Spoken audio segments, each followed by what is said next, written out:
பற்றி தெரியுமா?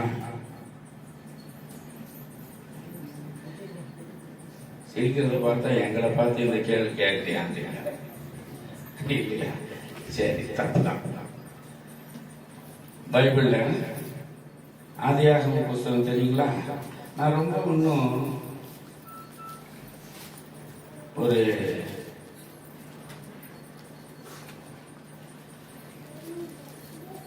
பெரிய பிரசங்கமா செய்ய போறது நம்ம எல்லாருக்கும் தெரிந்த ஒரு பகுதி. ஆனா அதுல நிறைய காரியம் மறைக்கப்பட்டிருக்கு. அதை நாம அறிந்து கொள்ளணும். அதற்காக அந்த வார்த்தையிலிருந்து நாம தியானிக்க போறோம். ஆதியாகமத்தின் புஸ்தகம் 3வது அதிகாரம் 1-5 வரைக்கும் யாராவது ஒருத்தர் தமிழ்ல நிறுத்தி நிதானமா தெளிவா படிக்க பார்க்கலாம். தேவனாகிய கர்த்தர் உண்டாக்கின சகல காட்டு ஜீவன்களை பார்க்கிலும் சர்ப்பமானது தந்திரமுள்ளதாய் இருந்தது. அது ஸ்திரீயை நோக்கி, நீங்கள் தோட்டத்தில் உள்ள சகல விருட்சங்களின் கனியையும் புசிக்க வேண்டாம் என்று தேவன் சொன்னது உண்டோ என்றது. ஸ்திரீ சர்ப்பத்தை பார்த்து, நாங்கள் தோட்டத்தில் உள்ள விருட்சங்களின் கனிகளை புசிக்கலாம், ஆனாலும் தோட்டத்தின் நடுவில் இருக்கிற விருட்சத்தின் கனியை குறித்து தேவன் நீங்கள் சாகாதபடிக்கு அதை புசிக்கவும் அதை தொடவும் வேண்டாம் என்று சொன்னார் என்றாள். அப்பொழுது சர்ப்பம் ஸ்திரீயை நோக்கி, நீங்கள் சாகவே சாவதில்லை, நீங்கள் இதை புசிக்கும் நாளிலே உங்கள் கண்கள் திறக்கப்படும் என்றும் நீங்கள் நன்மை தீமை அறிந்து தேவர்களைப் போல இருப்பீர்கள் என்றும் தேவன் அறிவார் என்றது.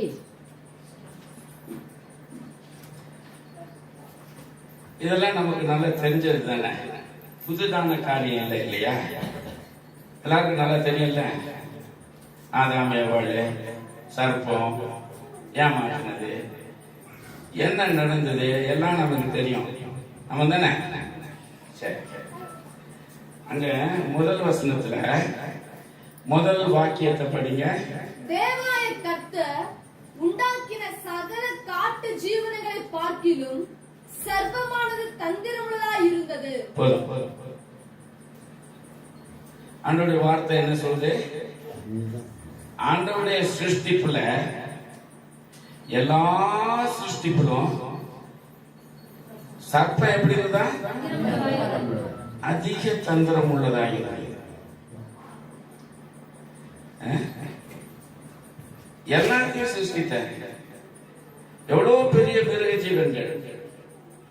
ஆனா சர்ப்பம் மாத்திரம் அதிக தந்திரம் உள்ளதாக இருந்தது. அருமையானவர்களே, நம்முடைய வாழ்க்கையில ஆண்டவர் அநேக நன்மைகளை கொண்டு நம்மை சிருஷ்டிக்கிறார். இந்த உலகத்துல எத்தனையோ ஆசீர்வாதங்களை கொண்டு சிருஷ்டிக்கிறார். நம்மை சுற்றிலும் நன்மை நிறைந்திருக்கிறது. ஆனா நமக்குள்ளாக இருக்கக்கூடிய அந்த தந்திரமான அந்த பலகீனமான காரியத்தை நாம அறிந்து கொண்டோம் என்றால் நம்முடைய வாழ்க்கையில ஒரு உன்னதமான ஆண்டவர் எதிர்பார்க்கக்கூடிய, ஆண்டவர் எதற்காக சிருஷ்டித்தாரோ அதை அந்த ஒரு இடத்தை சென்று அடையக்கூடியவர்களாக இருப்போம். இன்றைக்கு அதுதான் குறையாய் போச்சு. எல்லா மிருகத்தை போல சாத்தான இருந்தான். சாத்தானா சர்ப்பம் அந்த நாட்களிலே வேதம் குறிக்கிறது. எல்லா மிருகங்களை பார்க்கணும், சர்ப்பமும் ஒரு மிருகமா தான் இருந்தது. அதுவும் ஒரு சாதாரண காட்சி தான். ஆனா வேதம் சொல்றது அவன் மிக தந்திரமானவன். வேதம் சொல்றது தந்திரமானவன். ஆனா மனுஷனுக்கு தெரியல அது தந்திரமானது. ஆண்டவர் சொல்றாரு, இந்த சர்ப்பம் ரொம்ப மோசமானது, ரொம்ப தந்திரம், அது எப்பேற்பட்டவனையும் விட வச்சிடும். ஆனா மனுஷனுக்கு தெரியல. மனுஷனை உண்டாக்கினது யாரு? ஆண்டவர் சிருஷ்டித்தாரு. அதுலயும் விசேஷமா ஆதாம் ஏவாளை அவருடைய கரங்களால் சிருஷ்டித்தார். மிக விசேஷமானவன். நாமளும் ஆண்டவரால் படைக்கப்பட்டவர்கள், ஆனால் வேறு விதத்தில் அவருடைய சித்தத்தின் பிரகாரம். ஆனால் ஆதாம் அவருடைய கரங்களாலே அவருடைய சுவாசத்தாலே உருவாக்கப்பட்டவன், அதிவிசேஷமானவன். ஆனால் அப்பேற்பட்டவன் கூட இந்த சர்ப்பத்தினுடைய தந்திரத்தை அறிந்து கொள்ள முடியவில்லை. அப்படி என்றால் இந்த பாவமான உலகத்துல, இந்த அசுத்தமான உலகத்துல நாம இருக்கும் பொழுது எவ்வளவு ஜாக்கிரதையா இருக்க வேண்டும். ஆதாமை சிருஷ்டித்த வேளையிலே பாவம் இருந்ததா? பாவம் இருந்ததா? பாவம் இல்லை. தேடி தேடி போனாலும், பாவம் செய்யணும்னு போனாலும் என்ன இல்ல. ஆதாம் ஏவாள் தவிர்த்து வேற யாராவது இருந்தாங்களா? இல்ல. ஆண்டவர் வேற எதையாச்சும் அவங்களுக்கு ஒரு வித்தியாசமான சூழ்நிலை அமைத்திருந்தாரா? ஆனா இன்னைக்கு பாவம் நிறைந்திருக்கு. ஒரு அடி எடுத்து வச்சா பாவம் இருக்கு. ஆனா ஆண்டவர் அன்னைக்கே சொல்றாரு, என்னைக்கு? பாவமே இல்லாத அந்த நாளிலே, எல்லாம் நேர்மையும் சுத்தமும் உண்மையுமாய் இருந்த அந்த நாளிலே, மனுஷ ஜாதி இல்லாத நாளிலே, அசுத்தம் துர்மார்க்கம் இல்லாத நாளிலே, அந்த நாளிலேயே சொல்றாரு, சர்ப்பம் எப்படிப்பட்டதா இருந்தது? யோசித்துங்க. பாவமே இல்லாத, ஒண்ணுமே இல்லாத இடத்துல கூட சர்ப்பத்தால ஒரு பாவத்தை உண்டு பண்ண முடியும்னா இந்த நாளில, இந்த நாளில நீ யாராய் இருந்தாலும், ஊழியக்காரனாய் இருந்தாலும், விசுவாசியாய் இருந்தாலும், நீ எப்படிப்பட்டவனாய் இருந்தாலும், உன்னை தவறான வாழ்க்கைக்குள்ளாக செலுத்த, அப்போ எவ்வளவு ஜாக்கிரதையாக நாம இந்த உலகத்தில் ஜீவிக்க வேண்டியதா இருக்கிறது. பாவம் இல்லாத நாளிலே, ஒண்ணுமே இல்லாத நாளிலே இன்னொரு விசேஷமான காரியம். அந்த நாளில எப்படி இருந்தது? ஆண்டவரே தினமும் தோட்டத்துக்கு வந்து இவங்களோட சம்பாஷித்து ஜெபம் பண்ணி சிறிது நேரம் அவர்களோட இளைப்பாரி எல்லாம் செஞ்சு போற வேலை. அவ்வளவு சுத்தமான பரிசுத்தமான ஒரு இடம். தேவாதி தேவன் இந்த அண்ட சராசரங்களை சிருஷ்டித்த அவர் மனிதனோடு வந்து சம்பாஷித்து உறவாடி இளைப்பாரி பேசி ஜெபித்து செல்ற நேரம் என்றால் அது எப்பேற்பட்ட இடம். ஒண்ணும் இல்ல, நாம இப்படி ஒரு பாய் மேடை இதை போட்டு இருக்கிற இடத்துல நாம பிரசங்கம் பண்ணும் பொழுது என்ன சொல்றோம்? ஆண்டவர் இங்க இருக்கிறார் என்றும், ஆண்டவர் இருக்கிற இடம் பக்தியா இருக்கணும், பயத்தோட இருக்கணும், ஜாக்கிரதையா இருக்கணும்னு சொல்றோம். வேதத்தின் பேரிலே ஆசையும் பற்றும், அவர் பேரிலே இருக்கிற பாசமும் இவைகளால் நிறைந்து நாம சொல்றேம ஒழிய, ஆனால் உண்மைக்கு பரிசுத்த இடம், தேவனுடைய பரிசுத்தமான ஸ்தலம் சொல்றதுக்கு வாய்ப்பு இருக்கா? ஆனா அந்த நாளில நாம அவர் பேர்ல இருக்கிற நம்பிக்கை, விசுவாசத்துல அவர் நம்மோடு இருக்கிறார் என்ற நம்பிக்கையில அதை சொல்றோம். ஆனா அந்த நாளில அவர் நிஜமாகவே வந்தார், அவர் நிஜமாகவே வந்தார், உண்மையாகவே வந்தார், சரீரபூர்வமாக வந்தார், அவர்களோடு இடைப்பட்டார். அப்ப என்றால் அது எவ்வளவு பரிசுத்தமான இடம், எப்பேற்பட்ட ஒரு உன்னதமான ஸ்தலம். அந்த ஸ்தலத்திலே பிசாசால் நுழைந்து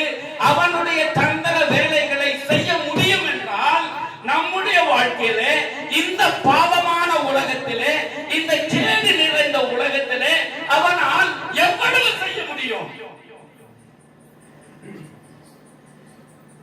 அப்பேற்பட்டவனோடு கூட நம்முடைய வாழ்க்கை முறை இருக்குது என்றால், அவர் கரங்களால் சிருஷ்டிக்கப்பட்ட ஆதாமை அவனால் சந்திக்க முடியும் என்றால் நம்மை சந்திக்க முடியும். தேவனே வந்து சம்பாஷிக்கக்கூடிய, உறவாடக்கூடிய அந்த ஸ்தலத்திலே அவன் வந்து செயல்பட முடியும் என்றால் இந்த உலகத்திலே அவனால் செயல்பட முடியும். இப்படிப்பட்ட வேளையிலே இந்த சாத்தான் எப்பேற்பட்ட வல்லமை உடையவனாய் இருக்கிறான். அப்படி என்றால் நம்முடைய கிறிஸ்துவ வாழ்க்கை எவ்வளவு ஜாக்கிரதையாக இருக்க வேண்டும். மேன்மைன்னு சொல்ல மாட்டேன், மேன்மை அது வேற. ஜாக்கிரதையாக, பயத்தோடு, பக்தியோடு, உண்மையோடு அவரை நாம் ஆராதிக்கும் பொழுது, அவர்களே நாம் பற்றுதலாய் இருக்கும் பொழுது, ஒருவேளை அவனை ஜெயிக்க முடியும். இல்லைன்னா, நான் ஒருவேளைன்னு சொன்னேன், நிச்சயமா சொல்லல, ஒருவேளை ஜெயிக்க முடியும். ஏன்னா அவ்வளவு தந்திரக்காரன் ஆண்டவர். பாருங்க, வார்த்தையில ஆரம்பிக்கிறது எப்படி ஆரம்பிக்கிறாரு? எல்லா ஜீவராட்சிகளை காட்டிலும் தந்திரமான ஜீவன் என்று சொல்லும் பொழுது மிருகம் மாத்திரம் இல்லை, நாம சேர்ந்து. அவர் உண்டு பண்ணின ஆதாம் ஏவாளை முதற்கொண்டு, அதனால்தான் ஏவாளை ரொம்ப லேசாம ஏமாத்தினான். அப்ப என்றால் அவன் யாரோடு மோதுகிறான்? மனுஷனால. அவன் பாருங்க எவ்வளவு தைரியசாலியா இருக்கிறான், தந்திரம் உடையவன், எவ்வளவு தைரியசாலியா இருக்கிறான் பாருங்க. அவன் மோதுகிறது யாரோட? தேவனோட மோதனம். அவன் நேரடி அவர்கிட்ட மோதனான். அவன் கேட்கறான் ஏவாட்ட, ஆண்டவர் என்ன சொன்னாரா? வசந்த படிங்க. அது ஸ்திரீயை நோக்கி, நீங்கள் தோட்டத்தில் உள்ள சகல விருட்சங்களின் கனியும் புசிக்க வேண்டாம் என்று தேவன் சொன்னது உண்டோ என்றது. சாத்தான் கேட்கிறான், சர்ப்பம் கேட்குது ஏவாள்கிட்ட, உங்கள்கிட்ட அவரு உன்னை சிருஷ்டித்தவரு உங்களோட வந்து டெய்லி சம்பாஷித்துட்டு இருக்கிறாரு. இந்த தேவன் என்று நீங்க நம்பிக்கிட்டு இருக்கிற அவரு சொன்னாரா? என்ன சொன்னாரா? இந்த தோட்டத்தில் உள்ள சகல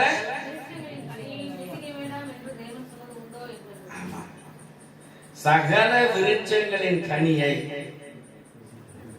அவர் சொன்னது ஒண்ணு, அவர் சொன்னது ஒண்ணு, இவன் கேட்கிறது ஈஸியா மடக்கி பிடிக்கிறான். நம்முடைய பலகீனங்களை, நம்முடைய வாழ்வியல் முறைகளை நன்றாக அறிந்து கொண்டு புரிந்து கொண்டு இவன்கிட்ட எப்படி நம்ம போய் கிரியை செய்தா இவன் நம்ம வலையில விழுவான்னு தெரிஞ்சுக்கிட்டு, ஒருவேளை இந்த கனியை புசிக்க கூடாதான்னு கேட்டிருந்தா ஏவாள்கிட்ட எப்படி பதில் வந்திருக்குமோ தெரியல, நானா சொல்ல விரும்பல. ஆனா அவன் கேட்கிற கேள்வி எப்படி இருக்கு? சகல விருட்சங்கள். அவர் சகல விருட்சங்கள் சொல்லவே இல்லையே. அப்படி சொல்லி இருந்தா பரவாயில்ல, எப்படி ஏமாத்துறான் பாருங்க. ஆண்டவர் சொல்றாரு, அவன் எல்லா மிருக ஜீவன்களிலும் தந்திரமானவன். எப்படி தந்திரமா கேட்கிறான் பாருங்க. இந்த விருட்சங்களின் கனிகளை புசிக்க கூடாதுன்னு சொன்னாங்க. அவர் இவங்களை இதை படைச்சிட்டு புசிக்க கூடாதுன்னு சொன்னா அப்ப இவங்க எப்படி சாப்பிடுவாங்க, இவங்க எப்படி உயிர் வாழ்வாங்க அவருக்கு தெரியாதா? அவர் சொன்னது ஒண்ணு, ஆனா இவன் வந்து கேட்கறது வித்தியாசமா கேட்கிறான், தந்திரமா கேட்கிறான். அருமையானவர்களே, விசுவாசிகளுடைய வாழ்க்கையில, நம்முடைய வாழ்க்கையில விசுவாசானவன் அப்படித்தான் தந்திரமா அவனுடைய கிரியைகளை செய்கிறான். நாம் நம்முடைய வாழ்க்கையில ஜாக்கிரதையாக இல்லை என்றால், விழிப்போடு இல்லை என்றால், விழிப்பு என்பது மிக அவசியமானது. ஒரு விசுவாசியின் வாழ்க்கையில, ஒரு கிறிஸ்தவனுடைய வாழ்க்கையில விழிப்பு தன்மை இல்லை என்றால் அவனுடைய விசுவாச வாழ்க்கை மரித்த வாழ்க்கையாக, செத்த வாழ்க்கையாக, வெற்றி இல்லாத ஒரு வாழ்க்கையாக அது இருக்கிறது. விசுவாசியுடைய வாழ்க்கையில, கிறிஸ்தவனுடைய வாழ்க்கையில, தேவனை நம்புகிறவனுடைய வாழ்க்கையில முதலாவது விழிப்பு தன்மை மிக அவசியம். இங்கே இந்த ஸ்திரீக்கு அந்த விழிப்பு தன்மை அதிக குறைவா இருந்தது. அவன் ஆண்டவர் சொன்னது ஒரு விருட்சம், இவன் கேட்கிறான் சகல விருட்சங்களையும் என்று. அப்போ கேட்கிற கேள்வியில தப்பு இருக்கே. அவர் என்னிடத்துல சொன்னது ஒன்னாச்சே, இவன் கேட்கிறது ரொம்ப வித்தியாசமா கேட்கிறானே. அவன் விழிப்பு தன்மையோடு இருந்திருப்பாள் என்றால், ஆண்டவருடைய வார்த்தையிலே அதிக கவனமுடையவளாக இருந்திருப்பாள் என்றால், தன்னுடைய விசுவாச வாழ்க்கை, கிறிஸ்தவ வாழ்க்கை குறித்து ஜாக்கிரதை உடையவளாக இருந்திருப்பாள் என்றால், உடனே அவன் நினைச்சிருப்பான், இல்லையே அவர் ஆண்டவர் எனக்கு சொன்னது ஒரு வார்த்தை, இவன் கேட்கிறது வித்தியாசமா இருக்கு. அங்கேயே முழிச்சிருப்பா, அங்கேயே யோசிச்சிருப்பா, ஓஹோ என்னவோ தப்பு நடக்க போகுது, என்னவோ தந்திர வேலை நடக்குது, நான் ஜாக்கிரதையா இருக்கணும், நான் மாட்டிக்க கூடாது, இந்த தந்திர வலையில நானு சிக்க கூடாது என்பதாக உணர்ந்திருப்பாள். அவளுக்குள்ளாக அந்த விழிப்பு தன்மை இல்லாததினாலே இவனுடைய தந்திர வலைக்குள்ளாக சிக்கிக் கொண்டாள். நமக்கு விழிப்பு தன்மை எப்பொழுது வருகிறது? விழிப்பாய் நாம் எப்பொழுது இருக்கிறோம்? பகல் நேரத்தில் முழிச்சிட்டு இருக்கிறோமா? பகல் நேரத்தில் முழிச்சிட்டு இருக்கிறோமா? விழிப்பு தன்மை எப்பொழுது, எப்போ இருக்கணும்? விழிப்பு தன்மை நமக்கு விழிப்பு தன்மை எப்பொழுது இருக்கணும்? முதலாவது எப்பொழுது இருக்கணும்? விசேஷமா எப்போ இருக்கணும்?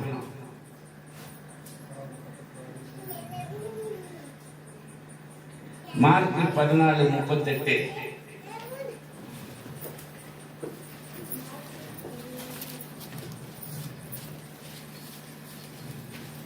நீங்கள் சோதனைக்குட்படாதபடிக்கு விழித்திருந்து ஜெபம் பண்ணுங்கள். நீங்கள் சோதனை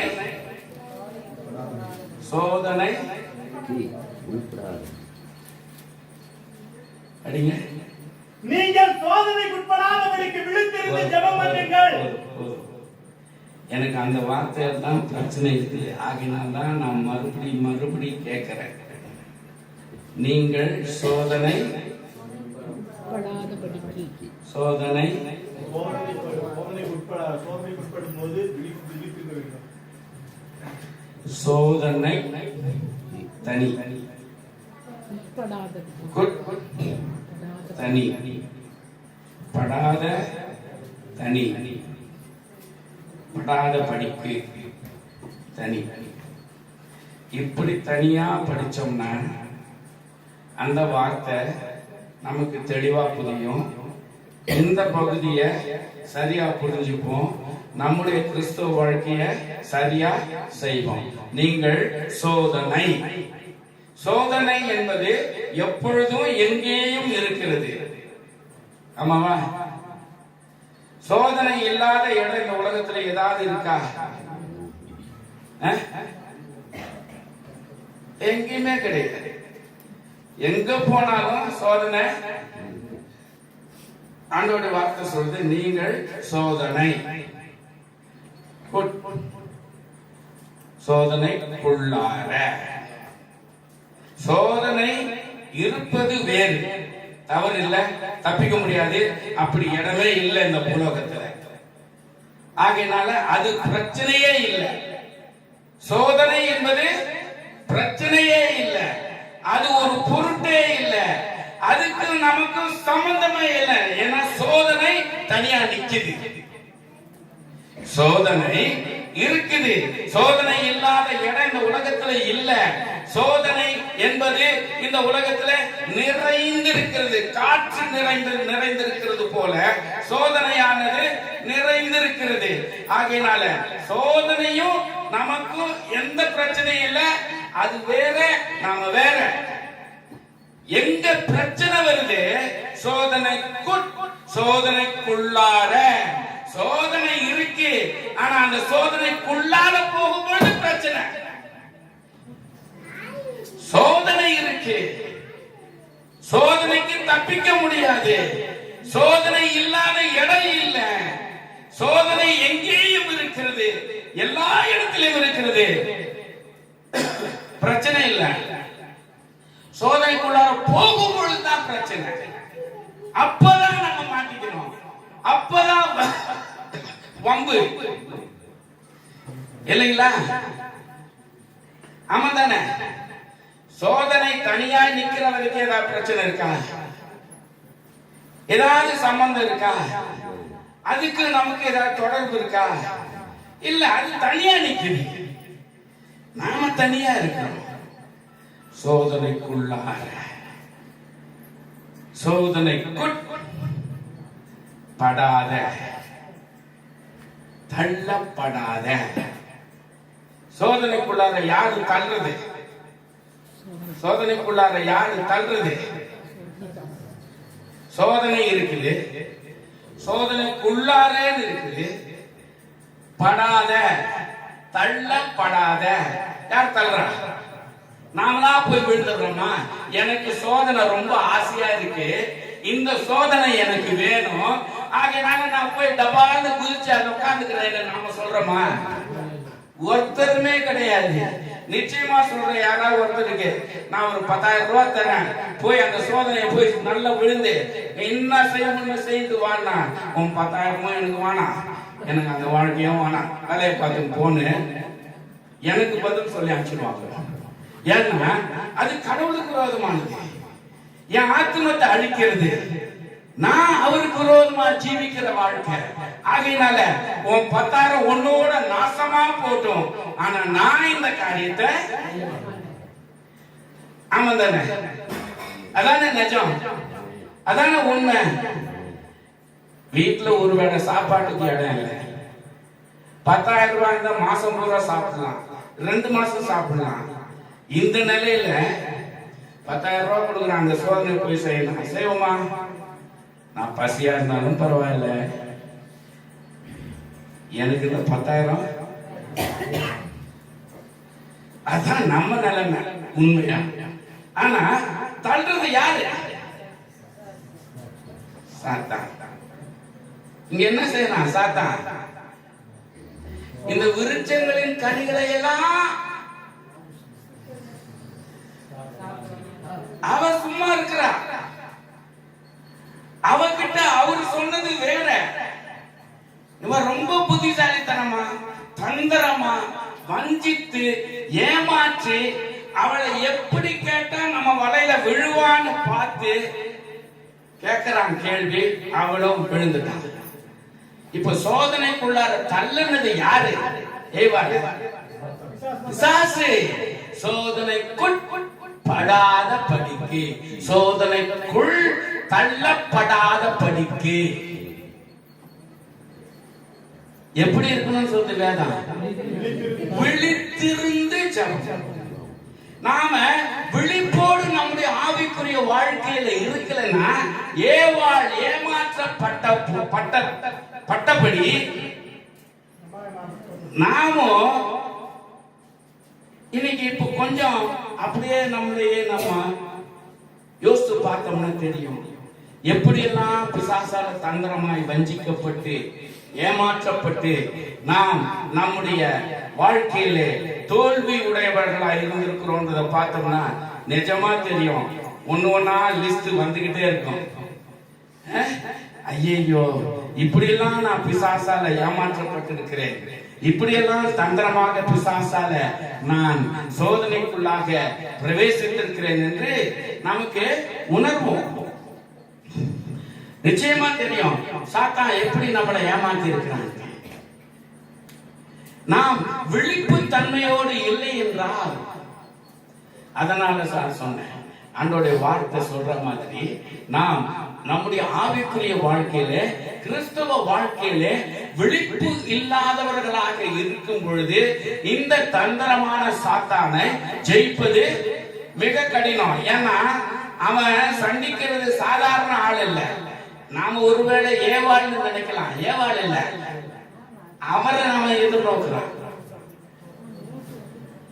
அவர்கிட்ட போய் சண்டை போட்டுட்டு இருக்கான். அவர்கிட்டயே சண்டை போடுறவன் நாம ஏமாத்துறோம்.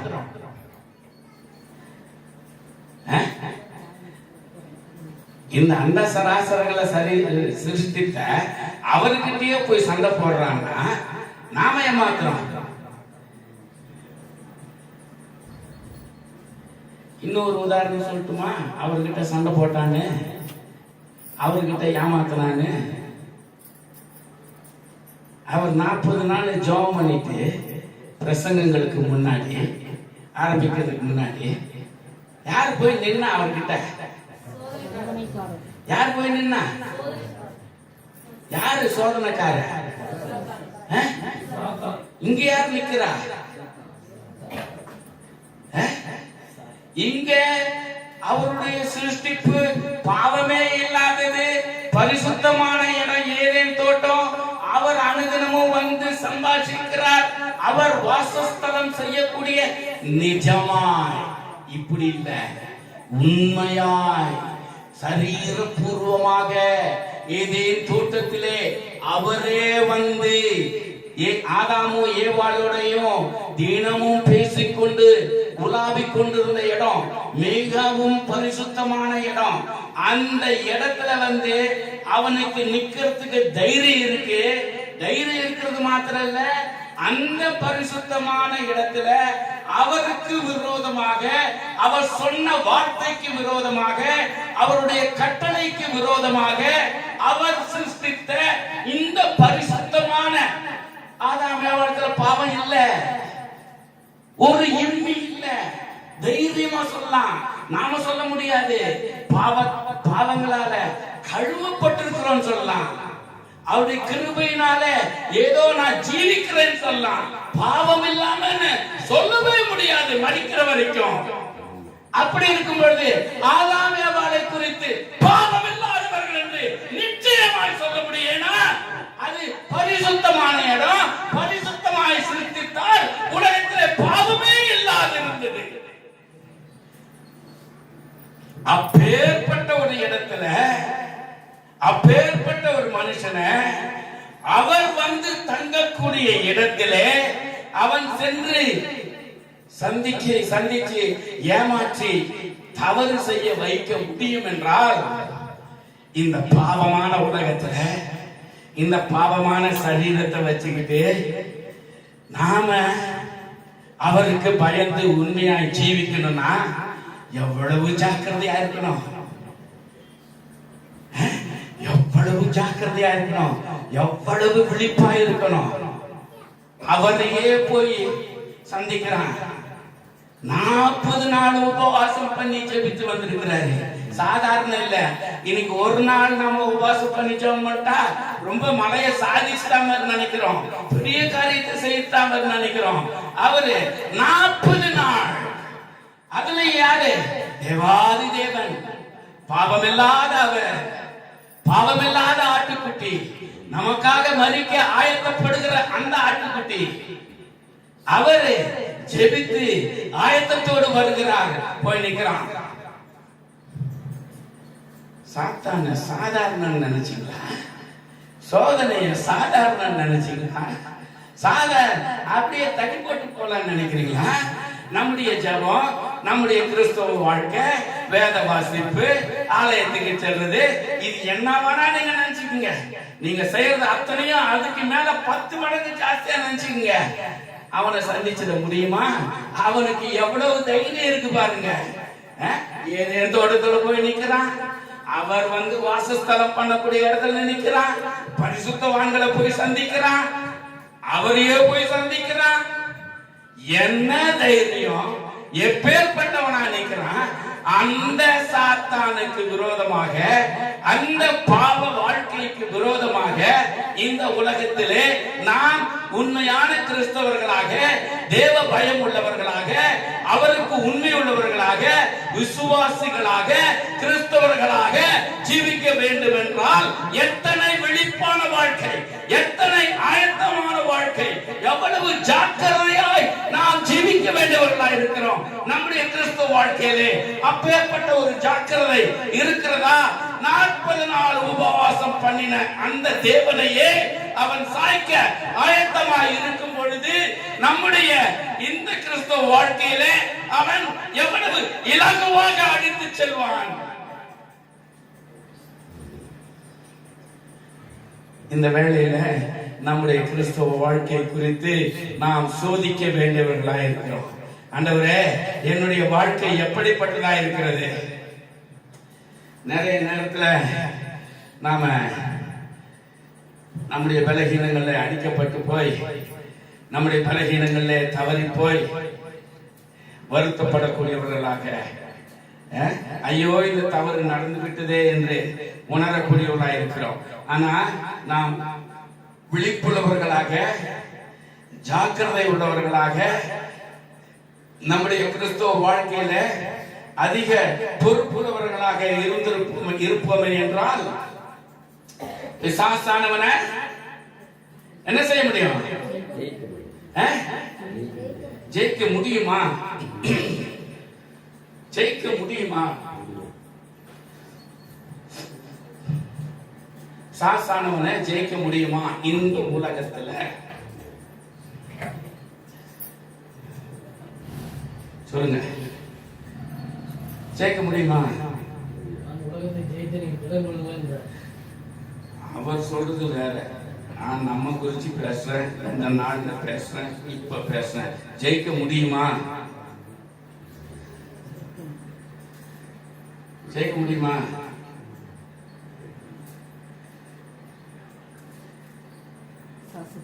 பயப்படுறீங்க, சந்தேகப்படுறீங்க.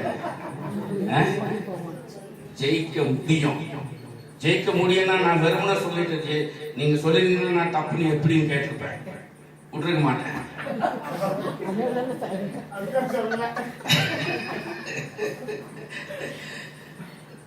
எனக்கு வழி தெரியும், அதனால நான் சொல்றேன் ஜெயிக்க முடியும். ஜெயிக்க முடியும். ஒரு உதாரணத்தோடு கூட சேர்த்து ஆண்டவருடைய வார்த்தையை வச்சு நான் சொல்றேன். யோசேப்பு போத்திபார் வீட்டில் இருக்கும் பொழுது அந்த எஜமானி அவனை பாவம் செய்ய இழுக்கும் பொழுது, தூண்டும் பொழுது என்ன செய்தான்? சொல்லுங்க, திரும்பி சொல்லுங்க.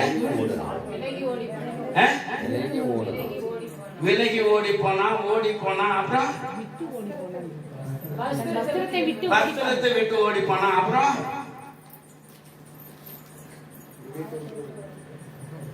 அவன் என்ன சொன்னான்? என் தேவனுக்கு விரோதமாக.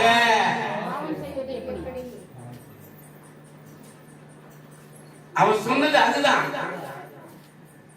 அதனால்தான் ஜெயித்தான். ஐயோ இந்த பாவம் செய்யறது தப்புன்னு பயந்திருந்தாங்கன்னா அவளுடைய வலுக்கட்டாயத்திற்கு, அவளுடைய நயவஞ்சகத்திற்கு, அவளுடைய ஏமாற்றுதலுக்கு, அவளுடைய ஆசை கவர்ச்சியான எல்லா விதமான தந்திர செயல்களுக்கு ஈர்க்கப்பட்டு விழுந்திருப்பான். ஆனா அவன் சொன்னது என்னது? என் தேவனுக்கு விரோதமாக. தேவனுக்கு பயப்படும் பயம் அவனுக்குள்ளாக இருந்தது. கர்த்தருக்கு பயப்படும் பயம் அவனுக்குள்ளாக இருந்தது. சோதனை அவனுக்கு முன்னாடி வந்து நின்ற பொழுது அவன் சோதனையை பார்க்கல, அந்த ஸ்திரீயை பார்க்கல, அந்த சம்பவத்தை பார்க்கல, அந்த சூழ்நிலையை பார்க்கல. அவன் பார்த்தது தேவன். என் தேவனுக்கு விரோதமாக நான் இந்த காரியத்தை செய்ய மாட்டேன். நான் அப்புறம் தான் சட்டையை விட்டு போனா, ஓடி போனா, எல்லாம் செஞ்சான். ஆனா அவன் முதல்ல செஞ்சது என்னது? என் தேவன். இந்த ஏவாளை அவன் தந்திரமா வஞ்சிக்கும் பொழுது அவன் வித்தியாசமான வார்த்தையில, வஞ்சகமான வார்த்தையில பேசான். இவள் மாத்திரம் என் தேவன் உறவாடுகிற இடம், என்னை சிருஷ்டித்த என் தேவன், என் ஆண்டவர் இங்கே வருகிறார். அவர் என்னோடு சம்பாஷிக்கிறார், என்னோடு உறவாடுகிறார், என்னோடு ஜெபிக்கிறார் என்ற அந்த உணர்வு இல்லாதிருந்ததினாலே அவனுடைய தந்திரமான வஞ்சகத்திற்கு ஏமாந்து போனான். யோசேப்பு அவனும் நம்மை போல ஒரு மனிதன், நம்ம காலத்து மனிதன், சில நூற்றாண்டுகளுக்கு முன்னதாக. அவ்வளவுதான். நம்ம போல ஒரு மனிதன். அவன் எப்படி சோதனையை ஜெயித்தான்? என் தேவனுக்கு விரோதமாக இந்த காரியத்தை நான் செய்ய மாட்டேன். உடனடியாக அவனை சிருஷ்டித்தவரை நோக்கி பார்த்தான். என்னை சிருஷ்டித்தவர் அவர், அவருக்கு நான் உண்மையுள்ளவனாக இருக்க வேண்டும். அவர் விரும்புகிறதை நான் செய்யக்கூடியவனாக இருக்க வேண்டும். இது எனக்கு ஆபத்தாக முடியலாம், இது எப்படி வேணா இருக்கலாம். ஏன் எஜமானி இன்னும் வேற ஏதாவது காரணம் சொல்லிக்கலாம், அது நிமித்தமா அவன் விழுந்து போயிருக்கலாம். ஆனா அவன் சொன்னது என் தேவன், என் ஆண்டவருக்கு விரோதமா இந்த காரியத்தை நானே. அவனால் ஓட முடிந்தது. அப்படி நினைத்ததுனாலே உடனடியாக அவனுக்கு எங்கிருந்து பலன் வந்தது? அவனிடத்திலிருந்து. அவன் எப்பொழுது அவனை நோக்கி பார்த்தானோ, தன்னை சிருஷ்டித்தவரை நோக்கி பார்த்தானோ, எங்கிருந்து பலம் வருகிறது, எங்கிருந்து விடுதலை வருகிறதோ அந்த இடத்தை அவன் நோக்கி பார்த்தான். அங்கே அவரிடத்தில் கேட்டான். உடனடியாக அவரிடத்திலிருந்து இங்கே உதவி. சோதனையின் வேளையிலேயே, சோதனையின் வேளையிலேயே அவனுக்கு விடுதலை கிடைத்தது. அவனால் ஜெயிக்க முடிந்தது. முடியாத காரியத்தை அவனால் செய்ய முடிந்தது. ஏன்? அவரை நோக்கி பார்த்தான். வேற எதுவுமே அவனுக்கு கண்ணில் படல. விழிப்பு தன்மையும் ஜாக்கிரதையும் இருக்கும் பொழுது பிசாசானவனை லேசாக ஜெயிக்க முடியும். எப்பேற்பட்ட சோதனை! யோசேப்புக்கு வந்த சோதனை சாதாரணது இல்லை. அது மிகவும் கவர்ச்சியான ஒரு சோதனை. ரொம்ப இலேசாக மனுஷன் விழக்கூடிய ஒரு சோதனை. ஆவிக்குரிய வாழ்க்கையில கொஞ்சம் பலகீனமா இருந்தால் நிச்சயமா அந்த சோதனைக்கு எந்த மனுஷனும் விழுந்துடுவான். இல்லைன்னு சொன்னா நான் ஒத்துக்க மாட்டேன். நான் தைரியமா ஒத்துக்கிறேன். நான் விழுந்துடுவேன். நான் மனுஷன், நான் விழுந்துடுவேன். எனக்கு அவருடைய பயம் இல்லாத வரைக்கும், அவருடைய பயம் இருந்ததுன்னா தப்பிச்சு ஓடிக்கிட்டே இருப்பேன். அவருடைய உதவி எனக்கு இருக்கிற வரைக்கும் தப்பிச்சு ஓடிக்கிறேன். அது இல்லாத வரை போச்சுன்னா நான் சாதாரண மனுஷன், பாவமான மனுஷன். இந்த பாவ உலகத்தில் நான் ஜீவிக்கிறேன். இந்த உலகத்தினுடைய அதிபதி அவன் மிகவும் வல்லமை உடையவன். அவனை ஜெயிப்பது லேசான காரியம் இல்ல. நிச்சயமா விழுந்துடுவேன். ஆனா அவருடைய உதவி இருக்கும் வரைக்கும், அவருடைய கிருபை இருக்கும் வரைக்கும், அவருடைய தயவு இருக்கும் வரைக்கும், அவருடைய பயம் எனக்குள் இருக்கும் வரைக்கும் அந்த சோதனை எனக்கு பெருசு இல்ல. அது எனக்கு பெருசு இல்ல. நான் உடனடியா சொல்லுவேன், என் தேவன் என்னை பார்த்து கொண்டிருக்கிறார். நான் எங்கிருந்தாலும் எதை செய்தாலும் என்னை நோக்கி பார்க்கிறவர் அவர். அவருக்கு விரோதமாக இந்த காரியத்தை என்னால் செய்ய முடியாது. ஆகையினாலே இயேசுவின் நாமத்திலே ஓடிப்போ சாத்தானே என்று அவனை நான் கடித்துக் கொள்ளுவேன்.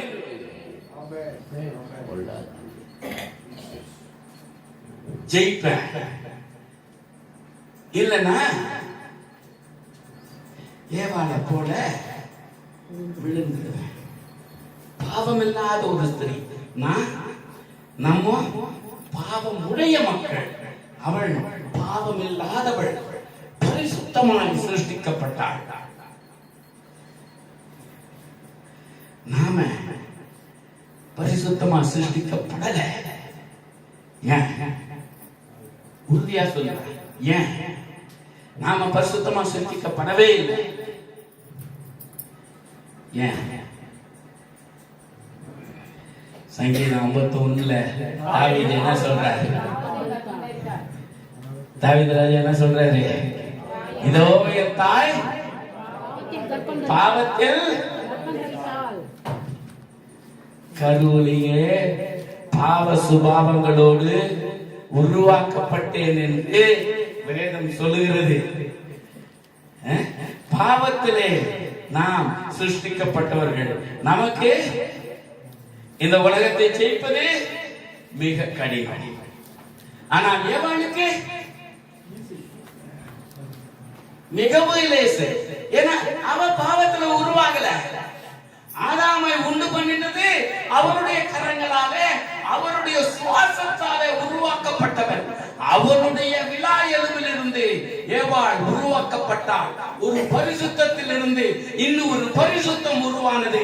பரிசுத்தமானவரினாலே, பரிசுத்தமானவரினாலே பரிசுத்தத்தில் இருந்து மற்றொரு பரிசுத்தம் உருவாயிற்று. அதுதான் ஏவாள்.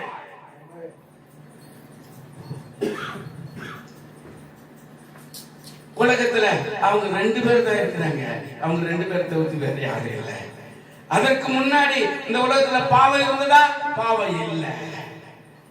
அப்போ இந்த பரிசுத்தமான இந்த ஒரு நிலைமையில அவளால் இலகுவாக பிசாசால சோதிக்கப்பட்டு அவளுடைய நயவஞ்சகத்திற்கு இவள் விழுந்தாள் என்றால் அவளுடைய ஆவிக்குரிய வாழ்க்கை எத்தனை கவலீனமாக இருந்திருக்கிறது.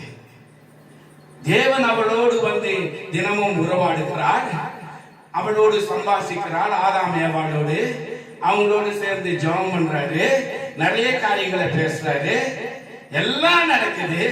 ஆனா தோத்து போயிட்டார். நாமும் கூட தேவனோடு கூட நம்மால் முடிந்த வரைக்கும் நாம் உறவாடி கொண்டிருக்கிறோம். எந்தெந்த முறையில உறவாட முடியுமோ அவைகள் மூலமாக இன்றைக்கு அவருடைய சன்னிதானத்தில் இப்படி வந்து அமர்ந்து அவரோடு கூட நாம் உறவாடி கொண்டிருக்கிறோம். நம்முடைய வீடுகளிலே ஜெபங்கள், தனி ஜெபம், குடும்ப ஜெபம், இப்படி நிறைய ஜெபங்களை செய்து நாம் அவரோடு உறவாடுகிறோம். வேத வாசிப்பின் மூலமாக அவரோடு நாம் உறவாடுகிறோம். இன்னும் மற்ற விசேஷ கூட்டங்கள், ஆராதனைகள், ஜப கூட்டங்கள், இன்னும் உபவாச ஜபங்கள், இப்படி அநேக முறைகளிலே நாம் உறவாடி கொண்டிருக்கிறோம். ஆனால் நம்முடைய உறவாடுதல் எப்படிப்பட்டதாக இருக்கிறது? எவ்வளவு உண்மைத்தன்மை உள்ளதாக இருக்கிறது? எவ்வளவு ஆழமானதாக இருக்கிறது? எத்தனை விழிப்புத்தன்மை உடையதாக இருக்கிறது? அது மிகவும் அவசியம். ஏன்னா ஏவாளு அனுதினமும் வேதம் சொல்லி டெய்லி ஆண்டவர் வந்தாரு ஏதேன் தோட்டத்துக்கு. ஆனா ஆகினால அனுதினமும் ஆண்டவரோடு உறவாடி கொண்டிருந்த ஒரு ஸ்திரீ மிக லகுவாக விழும் பொழுது நாம எத்தனையோ விதமான உறவாடு முறைகளை கொண்டு நாம் அவரோடு உறவாடி கொண்டிருக்கிறோம். ஆனால் அவைகளால் நம்மால் இந்த உலகத்தை ஜெயிக்க முடிகிறதா? சாத்தானை ஜெயிக்க முடிகிறதா? சோதனையை ஜெயிக்க முடிகிறதா? ஒரு வெற்றியுள்ள வாழ்க்கையை செய்ய முடிகிறதா என்று பார்த்தால் மிக கடினமாக இருக்கிறது.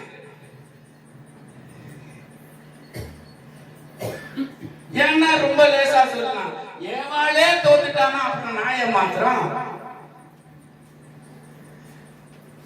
அப்படின்னு சொல்லிக்கலாம். ஆனா அதுக்குதான் வேதம் ரொம்ப ஜாக்கிரதையா, எப்பா நீ ஏவாளை எடுத்துனா நான் யோசேப்பை எடுப்பேன் ஆண்டவர் சொல்றாரு. உனக்கு ரொம்ப லேசா ஏவா இருக்கிறான்னா ரைச்சிக்கோ. ஆனா நான் என் பக்கத்துல வாதாடுறதுக்கு யோசிப்ப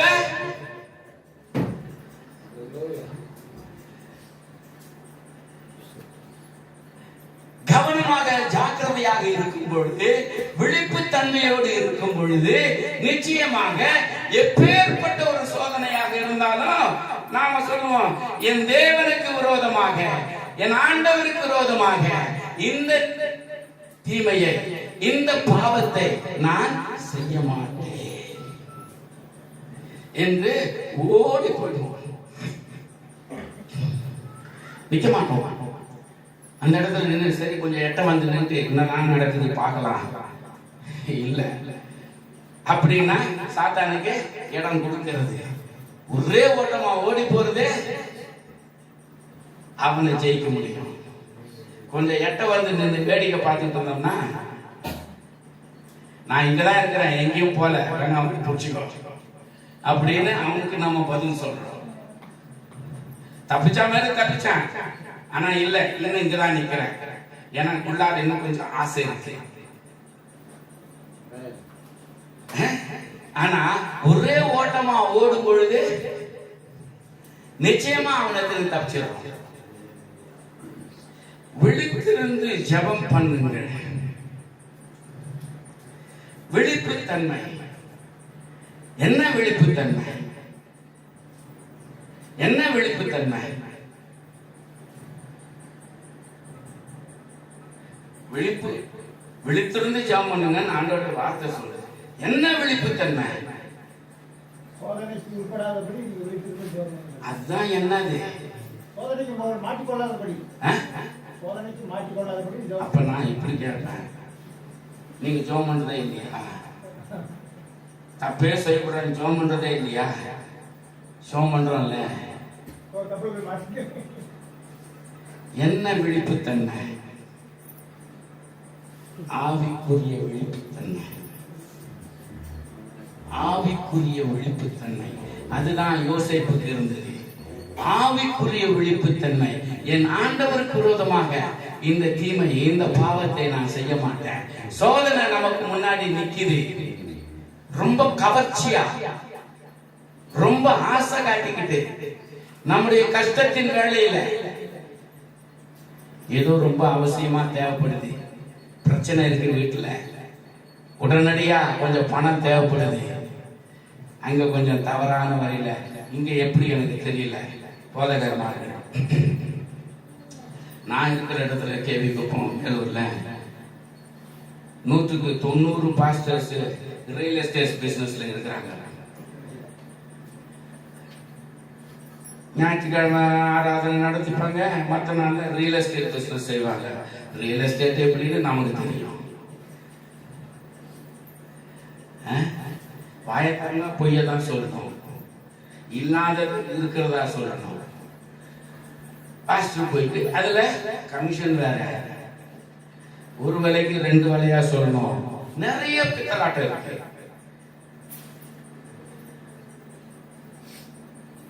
அவங்க சொல்லிக்கிற நியாயம் என்ன? என் குடும்பத்தை ஓட்டணும், மனைவி பிள்ளைகளுக்கு சோறு போடணும். அப்ப ஊழியத்தை விட்டுடலாம், ஊழிய வேண்டாம், தப்பு இல்ல. ஏதோ ஒரு விதத்துல பிசினஸ் என்ன செஞ்சுக்கோ, அத்தோட நிறுத்திக்கோ. இது வேண்டாம், இந்த இடம் வேண்டாம், இந்த கூட்டம் வேண்டாம், அந்த கூட்டத்துக்கு வந்து உட்கார்ந்து, இந்த இடம் வேண்டாம், அங்க வந்து உட்கார்ந்துக்கோ, நான் வந்து பிரசங்கம் பண்றேன், நீ கேள்வி. ஆனா நான் இங்க நிற்பேன், அதையும் செய்வேன். அப்போ விழிப்புத்தன்மை, ஆவிக்குரிய விழிப்புத்தன்மை இல்லைன்னா பிசாசு ஏமாத்துவான். இப்போ நமக்கு அர்ஜென்ட்டா இங்க வீட்டுக்கு பணம் வேணும், அந்த போதகர் என்ன செய்வாரு? எதையாவது ஒரு பொய் எப்படியாவது சொல்லி, ஏன்னா வீட்டுல இப்ப பணம் தேவைப்படும், இந்த இடத்தை வித்தா எனக்கு காசு கிடைக்கும், எதையாவது ஒண்ணு செஞ்சு வித்துட்டு, அப்பா ஆண்டவர் வார்த்தை காசு கொடுத்தாரு, ஆண்டவரே காசு கொடுத்தாரு. அவன் பொய்யும் ஏமாத்தும் காசு கொடுத்தது, ஆனா ஆண்டவர் காசு கொடுத்தாரு. என் குடும்பத்தை என் குடும்ப தேவை தீர்ந்து போச்சு. பாருங்க எப்படி ஏமாத்தி எப்படி வஞ்சிடும். ஆண்டவர் காசு கொடுத்தாரு, காசு கிடைச்சது பொய் ஏமாத்தி ஆண்டவர் காசு கொடுத்தாரு. இது ஒரு உதாரணம் சொன்னேன். ஆனா இத மாதிரி அவங்களுடைய நிலைமைகளுக்கு இப்படி நாம செய்யறோம். ஆனால் ஆவிக்குரிய விழிப்புத்தன்மை இருக்கும் பொழுது அந்த பலகீனத்திலிருந்து நாம் ஜெயிக்க வேண்டும்னா, சோதனையிலிருந்து ஜெயிக்க வேண்டும்னா ஜெபிக்கணும்னு சொன்னீங்க. ஜெபித்தா போதாது. முதலாவது உங்களுக்கு ஜெபத்திற்கு முன்னதாக தேவைப்படுகிறது ஆவிக்குரிய. அதுதான் யோசேப்புக்கு இருந்தது. யோசேப்பு சோதனை இருந்தது. இந்த சோதனையை செய்ய மாட்டேன்னு இருந்தானா விலகி எட்ட வந்து நின்றுப்பான். இல்லன்னா அந்த அம்மா கிட்ட, ஐயோ அம்மா வேணாம், எஜமானுக்கு தெரிஞ்சா ரொம்ப தப்பு, இது என்னுடைய பக்திக்கும் தவறானது, விட்டுடுங்கன்னு அங்கேயே சண்டை போட்டுக்கிட்டு நிற்பான். அந்த அம்மாவுக்கு அவனுக்கு சண்டையா இருக்குமே வழிய விட்டுட்டு ஓட மாட்டான். அவன் விட்டுட்டு ஓடினதுக்கு காரணம் என் தேவனுக்கு விரோதமாக, என் ஆண்டவனுக்கு விரோதமாக இந்த குற்றத்தை, இந்த பாவத்தை செய்ய மாட்டேன். ஆவிக்குரிய விழிப்புத்தன்மை. இந்த ஆவிக்குரிய விழிப்புத்தன்மை சோதனையின் வேளையிலே, சோதனை நமக்கு முன்னதாக நிற்கும் பொழுது நம்முடைய பலகீனம். சோதனை என்னது? என்னுடைய பலகீனம். என் பலகீனம் எனக்குரியது, உங்க பலகீனம் உங்களுக்குரியது. ஒவ்வொருத்தருக்கும் ஒரு ஒரு பலகீனம். என்னது மாதிரி உங்கள்கிட்ட இல்ல, உங்களுக்கு மாதிரி எனக்கு இல்ல. சில நேரங்கள்ல சில காரியங்கள்ல எல்லாருக்கும் ஒன்னா இருக்கு.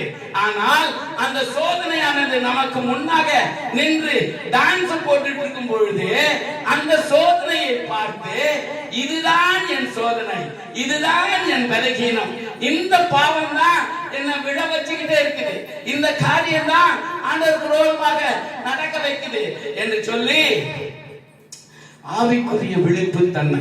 விழித்திருந்து என்னது? விழித்திருந்து ஜெபம் பண்ணுங்கள். ஆவிக்குரிய விழிப்புத்தன்மையோடு ஜெபிக்கும் பொழுது, ஆண்டவரே இதுதான் என் பலகீனம். யோசேப்பு அதெல்லாம் செஞ்சான். அவனுடைய பலகீனம் அங்க வந்து நிக்குது, டான்ஸ் போடுது, ஆட்டம் ஆடுது.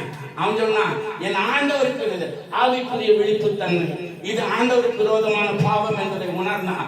என் ஆண்டவருக்கு விரோதமாக எப்படி நான் இதை செய்வேன் என்று சொல்லி அவரிடத்துல அவன் மன்றாடும் பொழுது அவன் அந்த இடத்தை விட்டு ஆண்டவரை இழுத்து ஓடி போயிருப்பார். அங்க சாத்தான் அங்க நிக்க வச்சிட்டாரு, பிசாசு அங்க நிக்க வச்சிட்டாரு, சோதனை அங்க நிக்க வச்சிட்டாரு. யோசேப்பை இழுத்துட்டு போயிட்டாரு, தப்பிக்க வச்சிட்டாரு. மிக லேசாக தப்பிச்சான். ஆவிக்குரிய விழிப்புத்தன்மையோடு நம்முடைய பலகீனங்கள், நம்முடைய சோதனைகள் நமக்கு முன்னாடி இருக்கும் பொழுது நம்முடைய பலகீனத்தை உணர்ந்து, ஆண்டவரே இதுதான் என்னுடைய பலகீனம், இந்த பலகீனம் என்னை தோற்கடித்துக் கொண்டிருக்கிறது, இதுதான் என் பலகீனம், நான் உமக்கு விரோதமாக பாவம் செய்யக்கூடாது என்று அவரிடத்திலே ஜெபிக்கும் பொழுது விழிப்புத்தன்மையோடு, ஆவிக்குரிய விழிப்புத்தன்மையோடு சோதனையை புரிந்து கொண்டு, சோதனையை உணர்ந்து கொண்டு, சோதனை எனக்கு முன்னாடி நிற்கிறது என்பதை அறிந்து கொண்டு, ஆண்டவரே இதுதான் என் பலகீனம், நான் உம்மை துக்கப்படுத்த கூடாது என்று ஜெபம் பண்ணும் பொழுது சாசானம் என்ன பண்றான்? சாசன் என்ன செய்யறான்? இயேசு போதகர் உங்களுக்கு தெரியும். இயேசுவின் நாமத்தை கேட்டா சாத்தான் நின்று டான்ஸ் ஆடுவான் இல்லையா? ஐ சூப்பர் அப்படின்னு டான்ஸ் ஆடுவானா? இயேசுவின் நாமத்தை கேட்டால் சாசன் என்ன பண்ணுவான்? ஓடி போடுவான். அவன் இருக்கிற இடமே தெரியாது. சோதனையை ஜெயிச்சிட்டோமா? சோதனையின் வேளையில அந்த பலகீனத்தை உணர்ந்து, ஆண்டவரே இதுதான் என் பலகீனம், நான் விரோதமா பாவம் செய்யக்கூடாது, இயேசுவின் நாமத்திலே அப்பாலே போய் சாத்தானே என்று அவனை கடிந்து கொண்டால், அந்த சோதனையை கடிந்து கொண்டால் சாசு ஓடுறானா ஓடலையா? சோதனையை ஜெயிக்கிறோமா இல்லையா? நிச்சயமா ஜெயிக்கிறான். அததான் யோசேப்பு செஞ்சான். அவனுக்கு முன்னதாக சோதனை வந்த பொழுது அவனுடைய பலகீனத்தை உணர்ந்து இந்த காரியத்தை என் ஆண்டவருக்கு விரோதமாக நான் செய்ய மாட்டேன்னு சொல்லி அவன் உணர்ந்து அவருடைய பலத்தை நோக்கி பார்த்ததுனாலே தேவன் அவனை இழுத்துட்டு போயிட்டார். அந்த தவறு செய்ய முடியாது. ஒரு வாலிப பையன், நிறைந்த வாலிப பையன், மிகவும் கவர்ச்சியான ஒரு பாவம், ஆனால் மிக லேசாக ஜெயித்தான். காரணம் ஆவிக்குரிய விழிப்புத்தன்மை.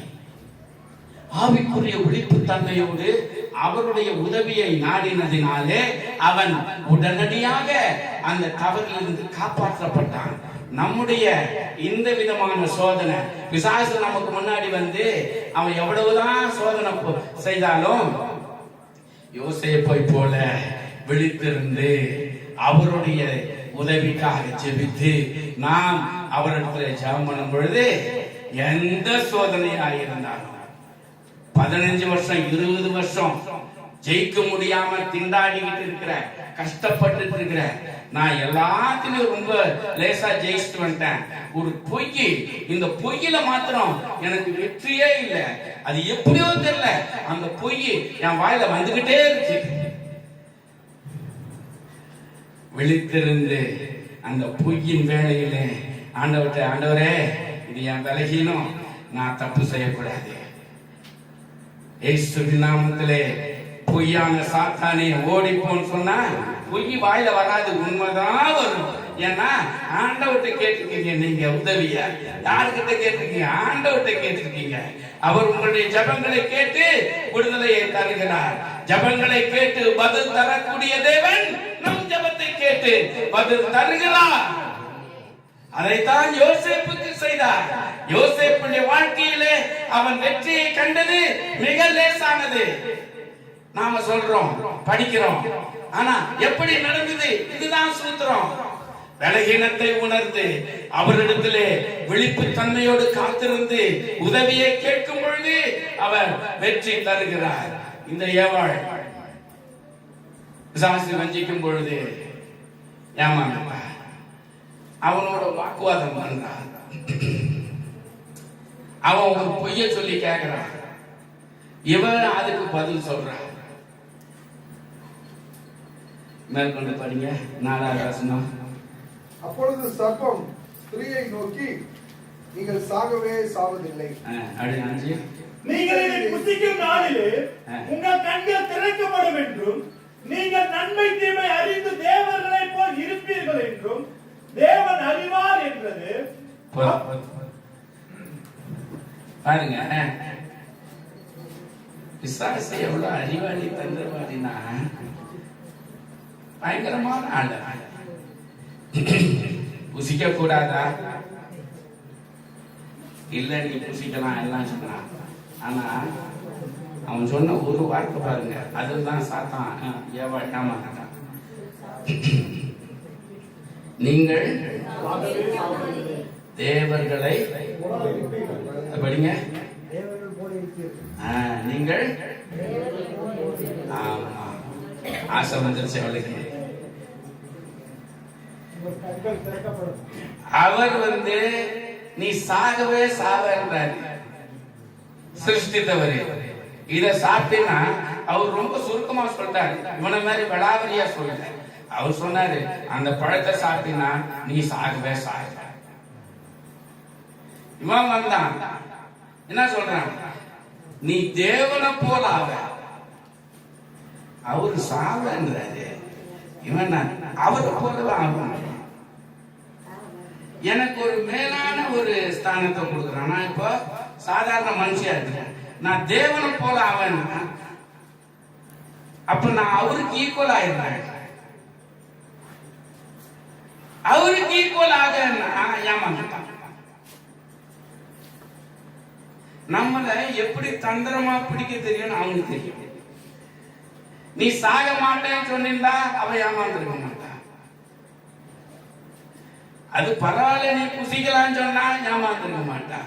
நீ தேவனை போல ஆவான்னா ஏமாந்தான். மனுஷனை ஏமாத்துறது எப்படின்னு அவனுக்கு தெரியும். தந்திரமா ஏமாத்துவான். விழிப்புத்தன்மை இல்லை என்றால் அவனுடைய தந்திரமான வஞ்சகத்துக்கு ஏமாற்றம். ஏவாள பார்த்து சொல்றான், நீ தேவனை போல ஆகின, அதனால நீ சாப்பிட. ஓ, இத சாப்பிட்டா தேவனை போல ஆயிடுவானா? அப்ப நான் அவருக்கு ஈக்குவல் ஆகுறேன்ல, அப்ப நான் எனக்கு பதவி உயர்வு கிடைக்குது இல்ல. சாப்பிட்டா வேலை முடிஞ்சு போச்சு. அவருடைய எல்லா விதமான சிருஷ்டிப்பையும் எந்த நோக்கத்திற்காக சிருஷ்டிப்பை உண்டாக்கினாரோ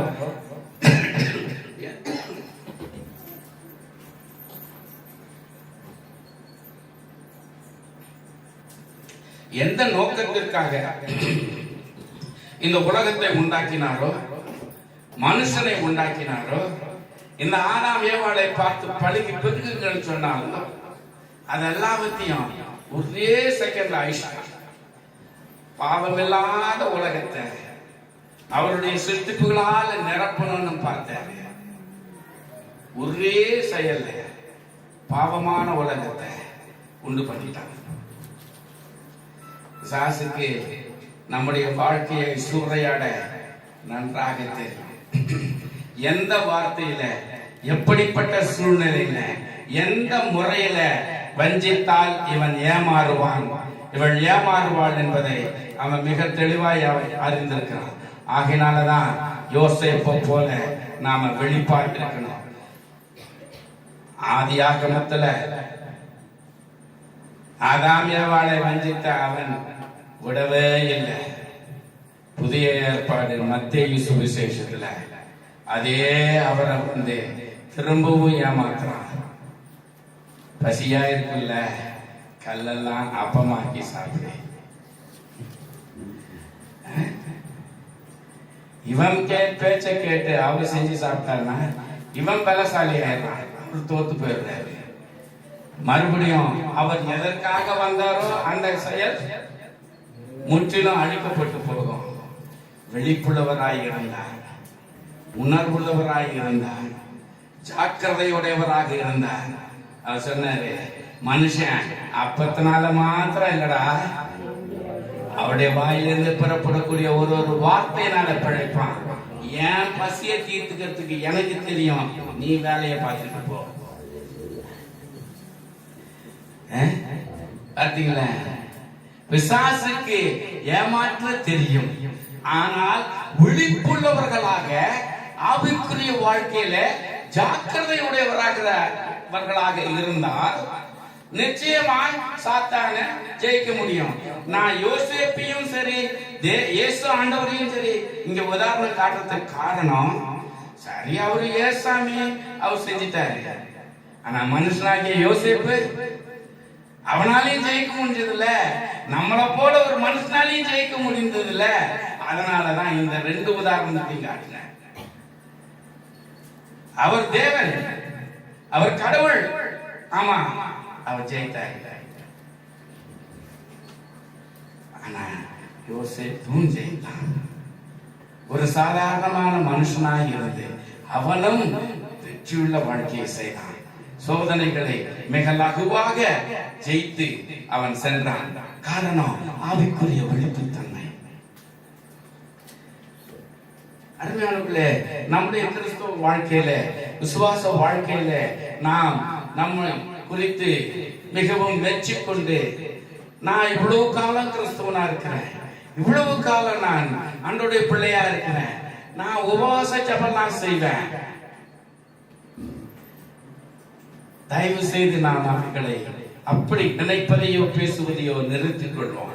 ஏன்னா நாம் அவருக்கு விருப்பமான, அவர் விரும்புகிற அந்த வாழ்க்கையை நம்மால் செய்ய முடியவில்லை, நாம் செய்யவில்லை என்றால் நம்முடைய கிறிஸ்துவ வாழ்க்கை நமக்கு ஏமாற்றும் வாழ்க்கையாக இருக்கிறது.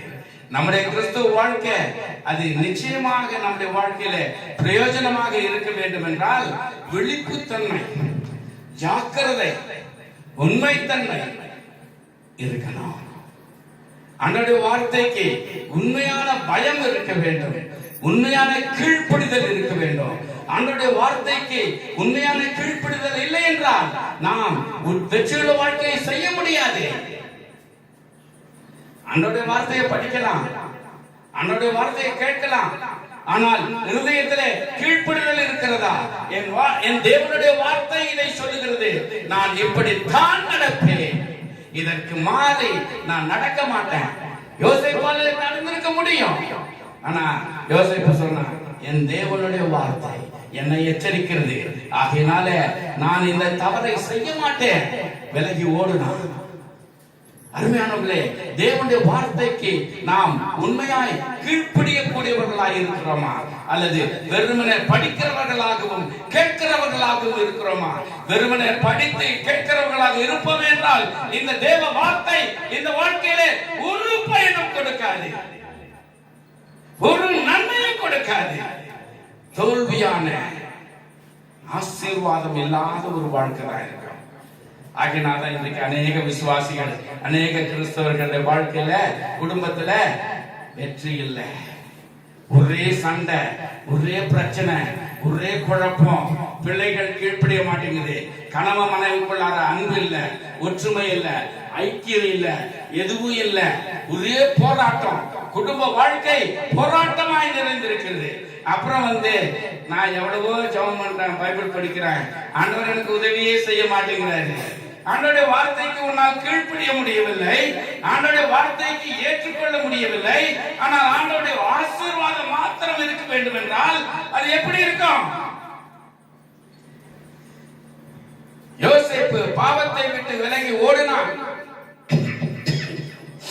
அதனால் அவனுக்கு சிறைச்சாலை கிடைத்தது. ஆனால் சிறைச்சாலை அரண்மனையை கொடுத்தது. சிறைச்சாலை அரண்மனையை கொடுத்தது. ஆண்டவருடைய வார்த்தைக்கு கீழ்ப்படியும் பொழுது நஷ்டம் ஏற்படுவது போல தோன்றும். இந்த உலகம் நம்மை பார்த்து கேலி பரிகாசம் செய்யும். பைத்தியக்காரன் ஆண்டவருடைய வார்த்தைன்னு சொல்லிக்கிட்டு இவர் பண்ற லாபத்தை விட்டுட்டு போறான், இல்லன்னா புத்திசாலித்தனமா நடக்க தெரியலன்னு சொல்லும். நீயும் ஆச்சு, ஆண்டோடைய வார்த்தையும் ஆச்சு. இப்போ நீ இப்ப சாப்பிடணும், இப்ப நீ பழைக்கணும், இப்ப நீ ஜீவனம் உயிராய் இருக்கணும். ஆகினால இதுதான் சரி. உலகம் சொல்லுது, ஆண்டோடைய வார்த்தை சொல்லுது வித்தியாசமா. இந்த உலகத்தை பார்த்து நாம போனோம்னா சிறைச்சாலை அரண்மனையாய் ஆயிருக்காது, சிறைச்சாலை மரண தண்டனையாய் மாறி இருக்கும். யோசேப்புக்கு சிறைச்சாலை ஒரு அரண்மனையா மாறுச்சுன்னா, போத்திபாருடைய மனைவி அவனை பரியாசம் பண்ணான். பிழைக்க தெரியாதவன், நல்ல வாய்ப்பு கிடைக்குது, அவனுக்கு தெரியல. ஒருவேளை கூட வேலை செஞ்சவனே, உனக்கு நல்ல வாய்ப்பு கிடைச்சது, ஏமாந்து ஓடிட்டிய, இப்ப பாரு போய் சிறைச்சாலை உங்கள வீணான பழி போய் உட்காந்துக்கிற பாரு சொல்லிருப்பாங்க. உலகம் பரிகேசிக்கும், உலகம் கேவலமா பேசும், உலகம் முட்டாள்னு சொல்லும், உலகம் உனக்கு ஒண்ணுமே தெரியலன்னு சொல்லும். ஆனா யோசேப்பு சொன்னா, என் ஆண்டவருக்கு விரோதமா நான் செய்ய மாட்டேன். சிறைச்சாலை இருந்தது, சிறைச்சாலையில தள்ளப்பட்டான். ஆனா அந்த சிறைச்சாலை தான் அவனுக்கு அரண்மனையாக மாறிச்சு.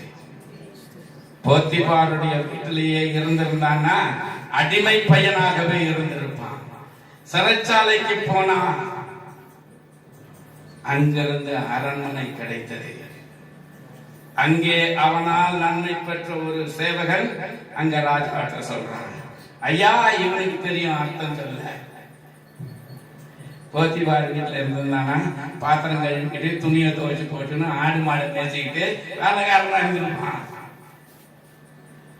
ஆனா அந்த நிலையில உலகம் அவன் என்ன சொல்லுச்சு, பைத்தியக்காரன், முட்டாளு, பிழைக்க தெரியல, பாரு போய் ஜெயில உட்கார்ந்து இருக்கிறான்.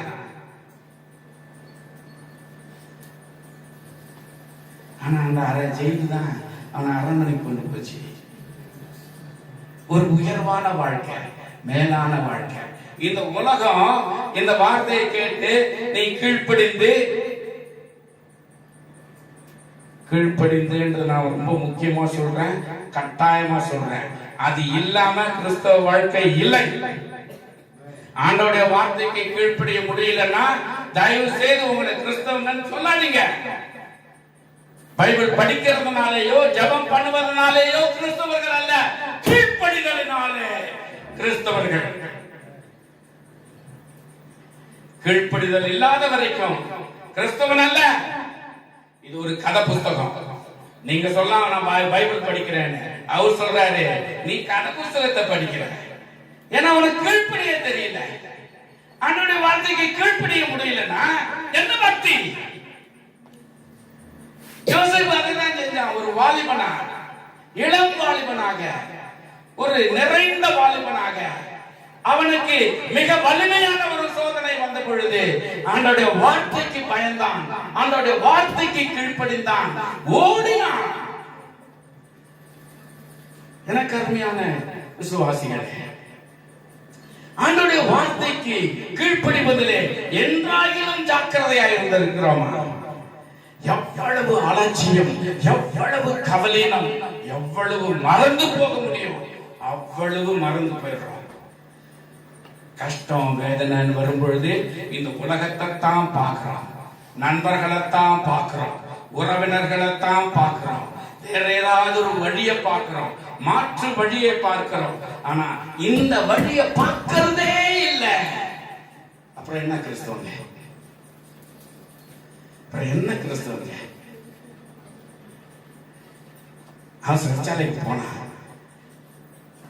கைதி ஆனா, தண்டனை அனுபவிச்சான். தப்பு செய்யாததுக்கு தண்டனை அனுபவிச்சான்.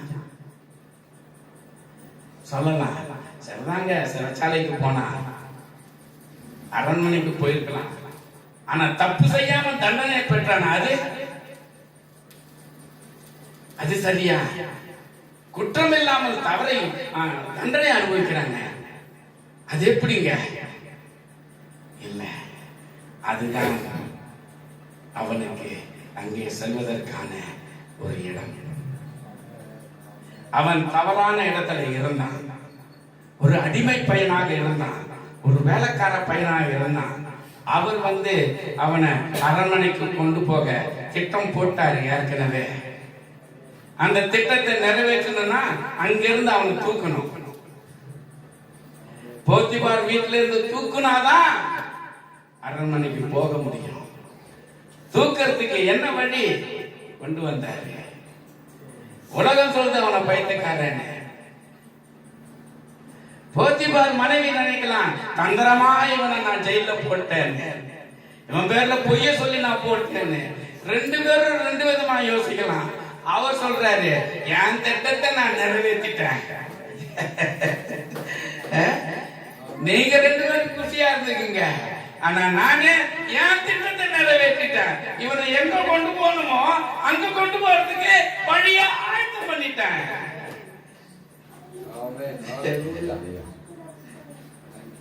அதுங்களா? சில வேளைகளிலே ஆண்டவருடைய வார்த்தைக்கு கீழ்ப்படிவதன் மூலமாக நஷ்டம் ஏற்படுவது போல காணப்படும். ஆனால் தேவன் நமக்கு நன்மை செய்வதற்காக ஆயத்தத்தை ஏற்படுத்துகிறார். இந்த சத்தியத்தை நாம் அறிஞ்சிட்டோம்னா தேவ வார்த்தைக்கு கீழ்ப்படிவது இலகுவாக இருக்கும். ஆண்டவருடைய வார்த்தைக்கு கீழ்ப்படிவது மிக கடினம் போல தோன்றும். ஏன்னா வஞ்சிக்கிற சாத்தான் இல்ல உன்னை பைத்தியக்காரன் சொல்லு இந்த உலகம், நீ ஒரு முட்டாள்னு சொல்லும், உனக்கு பிழைக்க தெரியலன்னு சொல்லும், இதெல்லாம் பரவாயில்லன்னு சொல்லுவோம். இல்லைன்னா மாத்து வழியை காட்டும். ரொம்ப சௌகரியமா எல்லாத்துலயும் ஒரு நல்லா இருக்கிறது போல ஒரு வழியை காட்டும். நாமளும் ஆமாம் தானே, தப்பு இல்லையே, பாவம் செய்யலையே, மோசம் செய்யலையே, ஏமாத்தலையே, இப்ப என் தேவைக்கு ஒரு வழி, அது கொஞ்சம் நியாயமா இருக்கு, செஞ்சுட்டு போறேன். பிசாசு அப்படிதான் ஏமாத்துவான். ஆனா ஆண்டவர் சொல்றாரு, நீ என்ன பார்த்து நட, என் வார்த்தைக்கு கீழ்ப்படி. நான் உனக்கு என்ன வழி வச்சிருக்கிறேன் அந்த வழியில போ, உனக்கு உயர்வு உண்டுன்றாரு. அதெல்லாம் யோசேப்பு செஞ்சான். யோசேப்பு அவனுக்கு ஆபத்து, வெட்கம், அவமானம், கேவலம், வீண் பழி எல்லாம் தெரிஞ்சது. ஆனா சந்தோஷமா ஏத்துக்கிட்டான். அது அவனுக்கு பாதகமாகவே நினைக்கல, நஷ்டமா நினைக்கல. ஐயோ, நான் இவ்வளவு விசுவாசமா உண்மையா இருந்த கடவுளுக்கு, ஆண்டவருக்கு பயந்து பாவத்தை விட்டு விலகி போன, கடைசியில என்ன ஜெயில கொண்டு போய் போட்டாரு. நிந்திக்கல, ஆண்டவர்கிட்ட நொந்து போல, ஆண்டவர்கிட்ட குறை சொல்லல. என்ன என் தேவன், அவருக்கு அவருடைய வார்த்தைக்கு நான் கீழ்ப்படிந்தேன், அவருக்கு பயந்து நடந்தேன், நான் பாவத்தை விட்டு விலகி போனேன், பாவம் செய்யாம என்னை காத்துக்கொண்டேன், ஆண்டவருடைய வார்த்தையின்படி நடந்தேன். ஆனா இந்த கடவுளே என்னை ஜெயில கொண்டு போய் போட்டாரு. குறை சொல்லல, நொந்து போகல, ஆண்டவர்கிட்ட குற்றம் காணல. அந்த சூழ்நிலையை சந்தோஷமாக ஏற்றுக்கொண்டான். அந்த காரியத்தை சந்தோஷமாக ஏற்றுக்கொண்டான். ஆமா, நான் ஆண்டவருக்கு உண்மையா ஜீவிச்சேன், ஆண்டவருக்கு பயந்து பாவத்தை விட்டு விலகி போனேன், அதனால் எனக்கு தண்டனை கிடைத்தது போல இருக்கிறது. பரவாயில்லை, ஆண்டவர்கிட்ட குறை சொல்ல. ஆண்டவர்கிட்ட குறை சொன்னானா? ஆண்டவர்கிட்ட நொந்துக்கிட்டானா? என்ன இந்த கடவுள் என்ன கைவிட்டாருன்னு சொன்னானா? சொல்லல. ஆனா அத அவருடைய திட்டத்தை நிறைவேற்றினார். அருமையானவர்களே, ஆண்டவருடைய வார்த்தைக்கு கீழ்ப்படிந்து நடக்கும் பொழுது சில வேளைகளிலே அது மிக பைத்தியக்காரத்தனம் போல தெரியும், முட்டாத்தனம் போல தெரியும். ஆண்டவருடைய வார்த்தையை கீழ்ப்படிந்தனால ஏதோ நஷ்டம் ஏற்படுவது போல தெரியும், நன்மை இல்லாதது போல தெரியும், ஆண்டவர் நம்மளை கைவிட்டுட்டாருன்றது போல தெரியும். இல்லை, எனக்கு அறிவானவர்களே, உண்மையும் நீதியும் உள்ள தேவன், உண்மையும் உத்தமமும் உள்ள தேவன், அவர் நிச்சயமாக நம்மை நடத்தி செல்லக்கூடியவராய் இருக்கிறார். நம்மை ஒரு பொழுதும் கைவிட மாட்டார். உலகம் பார்த்து அவனை சிரிச்சது, கடைசியில அவனை கொண்டு போய் அரண்மனையில உட்கார வச்சிருச்சு. சிரிச்சவெல்லாம் ஏமாந்துட்டான், அவனை பரிகாசம் பண்ணவெல்லாம் ஏமாந்துட்டான். அது மாத்திரம் இல்ல, அவங்கிட்ட போய் கையேந்த வச்சிட்டாரு. எவெல்லாம் என் பரிகாசம் பண்ணானோ, எவெல்லாம் அவனை முட்டாள்னு சொன்னானோ, அத்தனை பேரையும் அவங்க முன்னாடி இருந்து, ஐயா எனக்கு கொடுங்க, என் வீட்டுல கஞ்சி காசணும் கொடுங்க, உங்க தயவு இல்லைன்னா எனக்கு சாப்பாடு. பாருங்க எந்த நிலைமைக்கு உலகம் நம்மளை பரிகரிசிக்கும், ஆனால் நம்மை நேசிக்கிறவர் அவங்கள பரிகாசம் பண்ணிடுவார், அவங்கள பரிகாசம் பண்ணிடுவார். உலகம் நம்மளை பரிகரிசிக்கும், ஆனா அவரு நம்ம வச்ச, அவர் வேற வழியில் இல்ல, நம்மள வச்சே பரிகாசம் பண்ணிடுவாரு. யோசேப்பு வச்சே அடிச்சாரு. அவங்க எவெல்லாம் இவனாக பைத்தியக்கார முட்டாளு கேவலம் அப்படி இப்படி பேசினானோ அவனை யோசேப்பை வச்சே கொடுத்தாரு, வேற வழியில் இல்ல. அவங்களுக்காக யோசேப்பு ஜெபிக்கவும் இல்லை. என்ன சாமி, நான் உங்களுடைய வார்த்தைக்கு கீழ்ப்படிந்தேன், இவன் என்ன கேலி பண்றானே, கொஞ்சம் பார்த்துக்கோ அவனை சொல்லல. அவன் அதெல்லாம் சொல்லல, அவரு கவனிச்சிட்டாரு, அவருடைய வேலையை அவரு கரெக்டா செய்யறாரு. அவருடைய வார்த்தைக்கு கீழ்ப்படியும் பொழுது பாருங்க எவ்வளவு ஒரு முக்கியமான காரியமா இருக்கிறது. ஆண்டவருடைய வார்த்தைக்கு கீழ்ப்படிதல் என்பது எவ்வளவு முக்கியமா இருக்கு பாருங்க. ஆகையினால ஆண்டவருடைய வார்த்தையை படிப்பதோ கேட்பதோ முக்கியம் இல்ல. இன்னைக்கு ஒரு நாள் கூட்டோன்னு இன்னைக்கு யாருக்கூடிய நீங்க இப்போ ஒரு 3-4 மணி நேரம் ஆண்டவருடைய சன்னிதானத்தில் இருக்கிறீங்க இல்லையா? ரொம்ப சந்தோஷம், ரொம்ப நல்ல காரியம். அவர் கூட சந்தோஷப்படுறாரு. ஆனா அதனுடைய முழுமை அனுபவிக்கணும் இல்லையா? வந்தோம் போனோம்னு இருக்கக்கூடாதே. மற்ற இடங்களுக்கு ஒரு சினிமா கூட்டாய்க்கு போனா, இல்ல வேற எங்கேயாவது ஒரு கல்யாணத்துக்கு போனா, வேற ஏதாவது ஒரு ஃபங்க்ஷனுக்கு போனா வந்தோம் போனோம்னு இருக்கலாம். ஆனா அவருடைய சன்னிதானத்துக்கு வரும்பொழுது ஆசீர்வாதத்தை அள்ளி எடுத்துட்டு போகணும். வந்தோம் போனோம்னு இருக்கக்கூடாது. வந்தேன், நான் என் பை நிறைய அள்ளிக்கிட்டு போறேன். என் பையக்கு ரொம்ப முடியல, நான் எடுத்துட்டு போன பையன் ரொம்ப சின்னதா போச்சு, நான் பெரிய பையை எடுத்துட்டு போகாம முட்டாத்தனம் செஞ்சுட்டேன். ஆனா எடுத்துட்டு போற வரைக்கும் நான் எடுத்துட்டு போயிட்டேன். அப்படி இருக்கணும். அதுதான் ஆண்டவருடைய இடம், அதுதான் ஆண்டவருடைய சன்னிதானம். வந்தோம் போனோம்னு இருந்தா அவருடைய வல்லமைய காண முடியாது. நிந்திக்கிறவன் நிந்திச்சுக்கிட்டே இருப்பான். போய் உட்காந்துட்டு வந்தாங்க 5 மணி நேரம் 6 மணி நேரம், என்னத்த கண்டுட்டாங்க? அதே நிலைமைதான். அக்கம் பக்கத்துல இருக்கிறவங்க, நண்பர்கள், உறவினர்கள் எல்லாம் என்ன சொல்றாங்க? ஆமா, பெருசா போய் ஒரு நாள்லாம் உட்காந்து பண்ணிட்டியா, என்ன கண்ட? நாம கூட என்ன போனேன், கூப்பிட்டாங்க அதனால போனேன், கூப்பிட்டாங்க போனேன். நான் தேடணும், நான் நன்மை அடையணும்னு நான் வரல, கூப்பிட்டாங்க அதனால போனேன். எப்படி நன்மை கிடைக்கும்? நான் அவருடைய சன்னிதானத்துக்கு போறேன், நான் அவரை ஆராதிக்க போறேன், நான் அவரை தேட போறேன். நான் திரும்பி வரும்பொழுது நிறைய எடுத்துக்கிட்டு வருவேன். அப்படின்ற நம்பிக்கையில வந்திருந்தோம்னா நிச்சயமா நாம எடுத்த அந்த பையே ரொம்பி போகும். அங்க ரெடியா காத்துட்டு இருக்கிற சாத்தான், ஐயோ வந்துட்டான்டா, பை நிறைய எடுத்துட்டு வந்துக்கிறான், எதுல உழப்போகுதுன்னு தெரியல, ஓடி போ. நிறைய கைவசம் வச்சிருக்கிறாங்க, எதையாவது ஒண்ணு தூக்கி வச்சாங்கன்னா நம்ம தாங்க மாட்டோம், அவன் ஓடியே விடுவான். ஆனா அவரை ஒரு கடமைக்காக, ஏதோ நான் கிறிஸ்தவன் ஆகினால நான் பைபிள் படிக்கணும், ஜெபம் பண்ணணும் அப்படின்னு நினைச்சு அவரை ஆராதிக்கிறோம்னா, இப்ப சொல்றேன், உங்க பைபிள்ல எழுதி வச்சுக்கோங்க, எவ்வளவு காலம் ஆனாலும் நன்மை கிடைக்காது,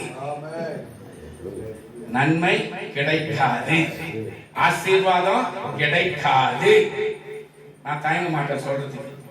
ஒருவேளை உங்க பாசமாருங்க சொல்றதுக்கு கொஞ்சம் யோசிப்பாங்க, ஆனா நான் தயங்க மாட்டேன், கிடைக்காது.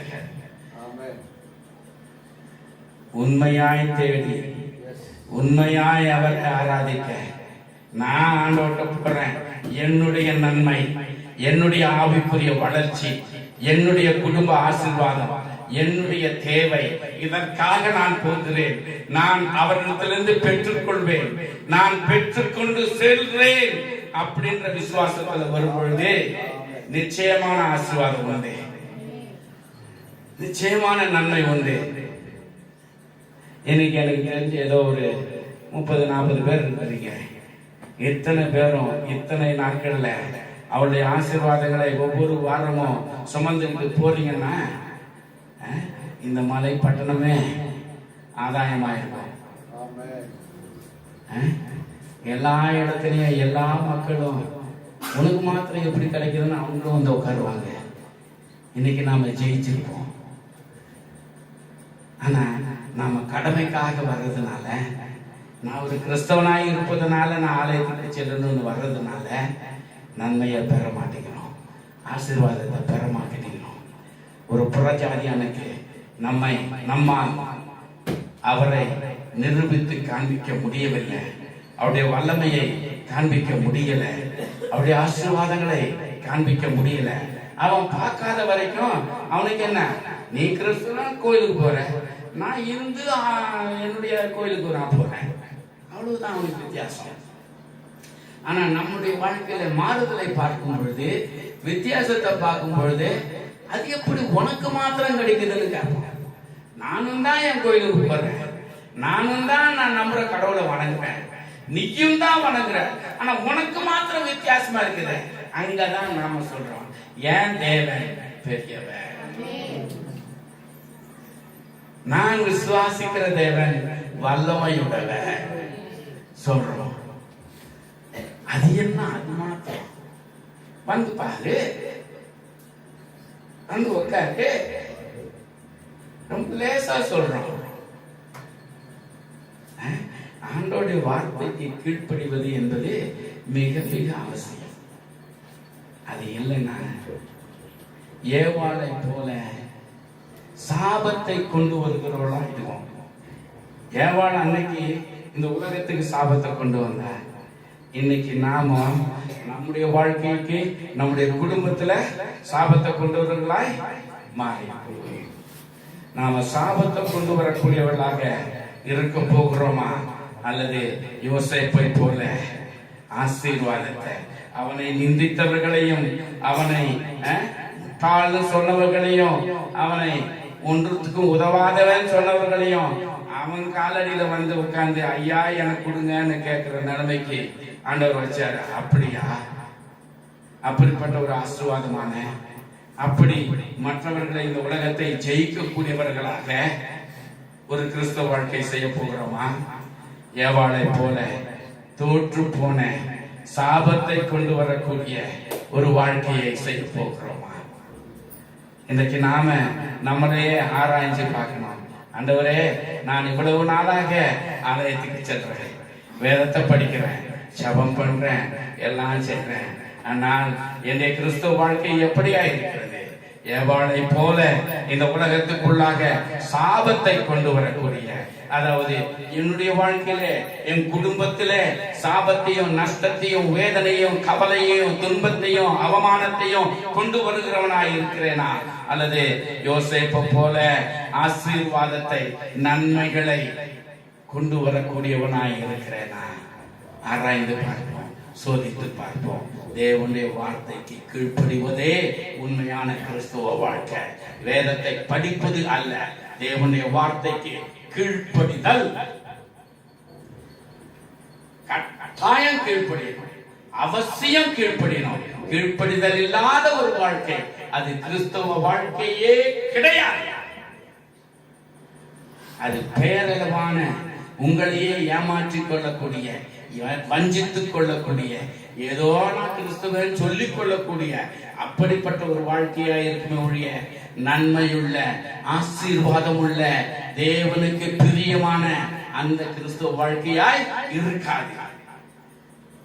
நம்மையே சோதித்து பார்ப்போம்.